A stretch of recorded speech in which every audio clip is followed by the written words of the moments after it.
Hey guys, welcome back to another episode of an Aussie farming in the Philippines. 5 o'clock at the gate. We haven't done one of these for a while, have we? Tell ya. So here we are. The rain just stopped.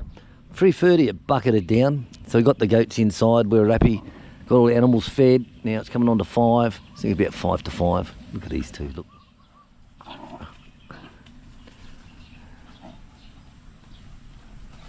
Oh. They'll play like that. They'll get into a lock. Then they'll just stop. Look around. What's happening? And back into it again. Stubbies will have to be washed. They'll have a bath. See, they just stop now. Look, oh, here, what's Sam up to? All right, let's go. Come on. Who's first? Go Stubbs. Go Stubbs. Get a Stubbs. What's his tail? I'm cute. Right. Well, this morning, first of all, thanks to everybody who's commented on my video yesterday about the high BP. Thank you all very much. We've got so many great supporters out there. Thank you very, very much. Really appreciate it. Thank you, thank you, thank you. So an update on that. We went down to see the doctor this morning. Went down there. We had to wait till he come in from somewhere else. Done. So we told him all the history about everything, and he said, right, he said, we're going to change your meds to this. He said, how long have you been on them? I said, fuck, as long as I can remember. I actually had high blood pressure when I was 17 years old, and I went for my RAAF to be a firefighter in the Air Force, and I passed everything except for my BP was not right. They wouldn't tell me if it was high or low. They wouldn't tell you that. So because I was living in Canberra then, they said, right, this is our reservist doctor. You to go and see him. Blah blah blah. It's no charge and all that because it's RAF time and all that, and he will do it. So I drove there. It was cold, friggin' cold in Canberra, winter time, and so they took me in there. They put some blankets on me, put a heat lamp on, and warmed me up, and they done their readings. And he must have felt sorry for me, I think, when I look back at it. So he gave me the letter. He said, right, we'll fix all this up. We'll send a letter away to recruiting. And then a couple of weeks later or months later, I got a letter. Yes, you have been accepted. So good. I went away then on December 1978 and spent 22 years in the Air Force. But of course, I've always had a problem with high blood pressure, so it's not an issue. So anyway, then I had a stroke sometime. I don't know when it was. They don't know when it was, but it shows up on the machine. This is when I was in my 30s, and that fucked me up on all my jobs then when I went overseas. Because as soon as they put you on and they do a scan on you, hook all the wires up and go, "We're just going to do this." I said, "Yeah, I know," and of course, it always comes up with a murmur. So when I went for a job on Das Island in the UAE, they sent me down. They put the CCs on, and they said, "Oh, you have to go to the heart specialist." So I went there that day, and it was all the young pilots from Etihad. So I had to wait while they all went through and got all theirs done. So it's a stress test where you put on the runners and you put on the boxer shorts. You get on the treadmill. They wire you up with the air blower and all this shit, and off you go. So they do that as part of their work requirements. So I was last. So he hooks me on, bang, bang, bang. I didn't have to have the oxygen one. It was just all the wires. So he's tightening up the machine, doing all this shit. And he's saying to me, "Are you all right?" Now this is true, guys, on my son's grave. This is true. He says, "You okay?" I said, "Yeah, no problems." Why? He goes, and he's looking. He goes, "You sure you're okay?" And I said, "Yeah." "Polly, don't dig in the garden." "Hey." "Yes, you. Don't you try and cover it." He said, "You've got a murmur." He said, "Down. But when you come under load and under stress, your body, it goes away and everything comes along normal." I thought, oh, well, that's good, isn't it? So, of course, I didn't get the job out on Das Island because it's an island, and if... Polly! Stop it! You! Pat! Stop digging! Bad girl! But no! So, because it's an island, of course, if there's a medical emergency, they can't get you off quick. Right! You! Stubbs, go get her. So I said, okay, no problem. So I didn't worry about it. Then I got a job then in Qatar because it's on the mainland. So there was no problem at all. But every job I've gone for, the same thing. I have to go and do a stress test. Bang. So I even had to do it where they put me on the treadmill and they put it up to the load. They got me wired up and they throw me down onto the bed. No shit. It's like, "Come here, bitch. Get out of here." And they get out with the ultrasound. And they got it all on the heart and they're just checking everything, all that. And it's like, no, everything's okay. And it's like, okay, good. So I've had that, and I suppose that's probably why when I've been in my firefighting, when I've been training, I've been taking, when I was an instructor, I'll be taking the Russians. There was 20 Russians. I'll take them in groups of 5 or 4. We'll go into containers. We fight sea fires, container fires. Get down on knees, go all the way up the corridor into the engine room, and I teach them to aim at the roof, give it a quick spray off. Then as the water hits the roof, it turns to steam and it comes down, puts the fire out in front of you. And what I used to say to them was, at this course, I'm going to show you how to put out a fire in a sealed compartment, a steel compartment, steel, not concrete wood, a steel compartment where you can crawl into the door space, you lift up your nozzle, you give it a 1-2 burst. I said, and the fire will go off and you lose a couple of litres of water. And they're like, oh yeah. Even the British guys from Shell, who I was training, they're like, yeah, right. And when the course was over, they said, mate, you're right, thank you. We didn't believe you at the start, but thank you. But I would go in, a team of, what was it, 5 and 4? 5 teams of 4 guys. So they would go in, put it out, would come back out again, and then we'd swap over. The guy at number 1 on the branch, he'd go back to the tail end, they've lit it up inside the staff, and we'll go back in again. And we'll do that 4 times and come back out, then I'll debrief them while I get everything done, change all my cylinders over. And I'll do that for the whole course of 20 people. But it was never stress on the body. And I think that's why, because that disappeared. So it's a bit weird, isn't it? You know? And all you trolls out there watching now, make a video on that. I love it, the views you guys are giving me. And especially today. Look at today, leap year, the 29th. Now imagine these poor buggers today who are having a birthday today. Every 4 years they actually get to celebrate their birthday on their birthday. Now imagine these poor buggers, right, who's born on the leap year, where it's like, it's the 28th, it's the 28th of February, right? And they're going, oh, it's my birthday tomorrow. And they wake up the next morning, they go, it was my birthday yesterday, I missed it. Can you imagine them poor buggers, eh? I've never ever met anyone who's got a birthday on the 29th. So if you do have, put it down below and say, hey, I was fucking one of them. I know what you're feeling. Excuse me, guys, my nose from the weather. So, getting back to what I was saying. Right, so tomorrow morning, he gave me a whole heap of meds. He said, what meds are you on? I said, these ones have been on for years, blah, blah, blah. He said, well, sometimes your body gets used to them and you have to change and blah, blah, blah, blah, blah. So he's given me a new course of meds to try, and he said, try these ones. And I said, my feet, or my calves on my legs, I said, my calves of the night time are just aching when I'm in bed. And last night it took me till 4 o'clock to get to bed, get to sleep. You know, I just could not. I've tried raising them on 3-4 pillows high. I've lain on my right side, laying on my left side. I tried everything, and I couldn't get to sleep till 4, and I woke up again at 5, and I readjusted the pillows, and I slept then till 6. So it's like, well, that's life, you know, you live with it. I said, but my legs really ache, like, I mean, ache. And it's only over night time when I'm in bed. Or I can go to bed okay, and I'll wake up at like 3 o'clock in the morning, and my calves are just aching, you know. And he said, all right, we'll give you some pills for that stuff, but you only take it if you need it. He said, don't take it if you don't need it. So we Googled it after we got home, and it's pretty ugly shit. I forget the name of it, but it's ugly shit, and it says it can cause heart attacks, strokes, and all this, and I'm like, oh, fuck me. Are you fucking shitting me? I see why he said only use it if you need it.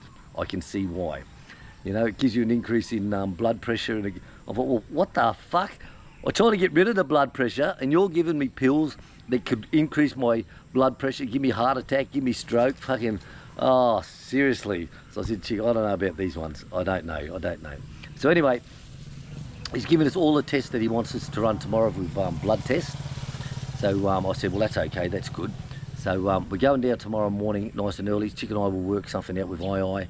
We'll get what we can done with the animals, and we'll just rip straight into town. I'll fast tonight from 11 o'clock so that we can get in there and get all the needles done. And he said, stay off of coffee. He said, how much coffee do you have? I said, 3 cups a day. He said, no, that's far too much. Stay off of coffee and eat bananas.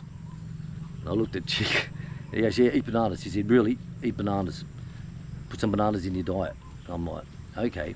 So I was quite pleased. So tomorrow morning we're going down for some blood tests. I said, hey, can I get a sperm test while I'm there? Typical me being a joker. And he looked at me and goes, huh? Can I? Looks at Chick and goes, Cador, Manuel, Cador. So everything will be good, guys. I know that everything's okay. There'll be no problems. So He asked us about prostate. We said no, we had that checked out 2 years ago when I had my spine ones done and all that.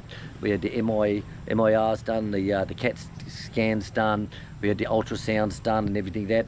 We had the digit test. How many digits have I got? Hey, I can feel your watch there, sir. I was like, fuck off. You know, what do you do if I'm, darling, what would you do if I'm choking? I'd move back 2 inches and say I'm sorry. So, like I said, everything will go good. Always think positive about things, guys, you know, always think positive. So to all of you out there who's sent all the great regards through, thank you very much.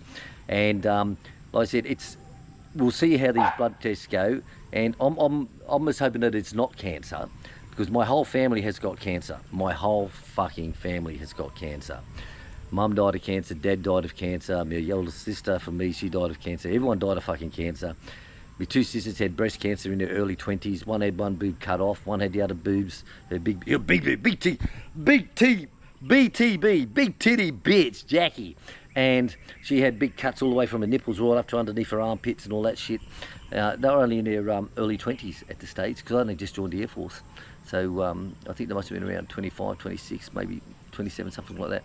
So cancer runs high. But if we do, then of course, we can't pick it up by an X-ray. It's got to have go back for more MIRs or CAT scans and all that stuff, and we'll have a look-see. But we'll see what the blood tests do.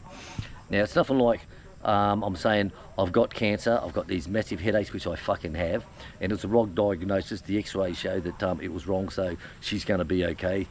I tell you, anyone who believes that fat, failing fucking farmer in Bahor with that scam, and he said, I never said anything about getting money from that. No, but the views you got and the sympathy you got from people was incredible. And he goes, well, once we looked at the X-ray, we found out that she did not have a brain tumour. So we're all relieved. They don't show up on fucking X-rays, you dumb fuck. And second of all, last of all, what would make you fat fuck, sit down and write a letter to Terence telling him all this? But seriously, anyway, that's my bitch of the day. It's out the way. I had to get that off my chest, that fat fuck. So, hello, darling. So we got that off our chest. So we'll go and have the blood test tomorrow. I said we've had the pills when we got home, and I said to Chi, or actually we were still in the car when we had it. We stopped at the pharmacy, got it, and I took one straight away. I said that everything is still there, the headaches are still there, everything's there, the ones at the top here, the ones at the base of the skull. I said the pills aren't fucking working, and he said they'd work straight away. But who knows, guys? Who fucking cares? You can't live forever, you know, just remember that. You can't live forever, and I've had 63 years of my life, and let's face it, some of them have been fucking shit, you know. I wouldn't wish that on anybody, some of the shit that I've gone through. But I think everything will be okay. But we'll see tomorrow if these pills are even just slightly starting to work. But at the moment, no, they're not. Am I sleeping overnight? No. People say, oh, I see the trolls are saying you've lost a lot of weight because he bags under his eyes, he's looking really shit. No, I've been on a diet, as you know, and it worked, my diet.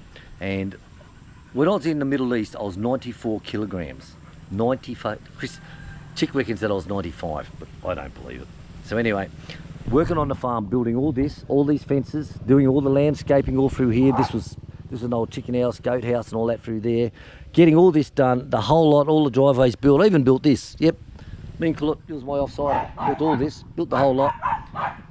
Built every fucking thing. And I lost 20 kilos in 2 years by just hard work. And when I went to Vietnam, I was 70, hey! I was 74 kilos when I went to Vietnam, and when I come back I was 85 kilos, because, you know, just being office work and doing training and shit, you know, it's not the hard days that you had on the farm. But I said, gee, I've got to get out of that 86, 87, I've got to get it back down again. So I did. And she said, what's your required weight, Will? What are you going for? I said, I want to get around 87, 88 is what I want to get to. So all I did was just cut down on my meal size. So I went from 2 eggs to 1 egg. I went from 4 pieces of bacon down to 2 pieces of bacon. That's half pieces. So really for strips, it's from 2 down to 1. And I just cut my meals down by size. That's all I did. I didn't change anything else. I don't exercise, like fuck that shit. 63 years old. Like when when I was in Vietnam, all right, I was just turning 60 then, and they said, I was 58, 59, they go, hey, Will, come down to the gym with us. We're going to have a sauna, and we hop in the hot spa tub, and we do a workout. I said, I'm nearly, I said, I'm nearly fucking 60 for Christ's sake. What the fuck do you think? Piss off, you fucking wankers. So we don't do that. Oh, God, I got the coughs up since last night. So anyway, what's it? The doctor was okay, he was positive with the blood test. He said nothing about drinking alcohol. He said nothing about smoking. He said nothing about exercise. So I know I'm doing the right thing by having alcohol, smoking and exercise. No exercise. I know I'm doing the right thing. So, to all of you guys out there, thank you all very, very much. Bundy and Coke. Bundy and Coke, my first one for 3 weeks. So I'm going to say, every one of you, thank you very much for the support. You're really great people. And as Chick said, so many people are sending on Facebook and your YouTube, William, and they're concerned. They want you to slow down. You know, Rome wasn't built in a day. Well, it would have been if I was the fucking boss, I tell you. So to every one of you out there, I want to say cheers. Thank you very much. We get the blood test done tomorrow, which is Friday, and our appointment then is on Tuesday morning. So we'll have some good news then. So happy leap year to all you guys today on the 29th. I hope I get this snivels up from walking around the rain. Thank you all very, very much. Seriously, I really appreciate you. And now, some people have said to me, Chris did, he said, William, I've subscribed to your channel 4 fucking times this week. He said, and the wife, Lynn, he said, I don't know what's happening, but when I watch your video, it's got subscribe to this channel. So I have to click on it and say all. So he said, pass it round to the other YouTubers. So from Chris Holzmart, thank you very much for that. So listen guys, have a look when you're watching our videos and just check you are subscribed, okay? Because he said he had to do it 4 times over the last week, and that's no shit. And just remember, when you come to the live chats, if you want to comment, you have to be subscribed. Okay, last week I had an unsubscribes, everyone can join, just to see a test run to see what it was like. And some people said they couldn't get through before. Excuse me. So, fuck.